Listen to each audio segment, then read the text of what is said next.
Sa isang baryo na laging nababalutan ng katahimikan at kahirapan, may isang batang lalaki na hindi kailanman nakilala sa paaralan. Hindi siya honor student. Hindi siya matalino. Sa katunayan, isa siya sa laging nahuhuli, laging napapagalitan, at minsan pa'y ginagawang katatawanan ng kanyang mga kaklase. Araw-araw, habang ang iba ay may dalang medalya at papuri, siya na may dalang kabiguan at lungkot.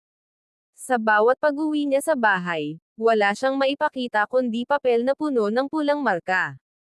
At minsan, sa katahimikan ng gabi, nagigising siya, at nagsisimulang magtanong sa sarili. May silbi pa ba ako? May lugar pa ba ako sa mundo? Ngunit ang buhay ay hindi nagbigay sa kanya ng pahinga. Kahit bata pa lamang siya, kailangan na niyang tumulong sa kanyang pamilya. Nag-aararo siya sa bukid, gumagawa ng mabibigat na trabaho, at tiniis ang init ng araw at hirap ng buhay. Doon, sa gitna ng pagod at pagsubok, nabuo ang kanyang tunay na paaralan. Wala siyang medalya, pero mayroon siyang lakas. Wala siyang awards, pero mayroon siyang determinasyon. Lumipas ang mga taon, at habang ang iba na inaakalang magagaling, ay nawalan ng direksyon, siya, ang minamaliit, ay patuloy pa rin. Hindi siya tumigil. Hindi siya sumuko. Nagsimula siya sa isang maliit na negosyo, isang simpleng tindahan. Hindi naging madali ang lahat, maraming gabi na wala siyang tulog dahil sa kakulangan ng pera, maraming araw na gusto na niyang sumuko. Ngunit sa bawat pagsikat ng araw, pinipili niyang magpatuloy.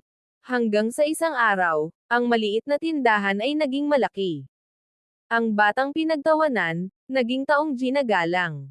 Ang minamaliit, naging inspirasyon.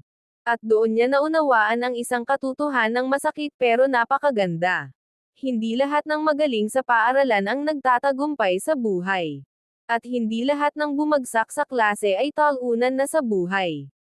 Dahil kung minsan, ang pinakamatibay na tao ay ang mga taong laging minamaliit. Ang mga taong kahit paulit-ulit na nabibigo, hindi kailanman tumitigil bumangon. At ikaw, na nanonood ngayon. Kung nararamdaman mong hindi ka sapat, na nahuhuli ka, na wala ka pang nararating.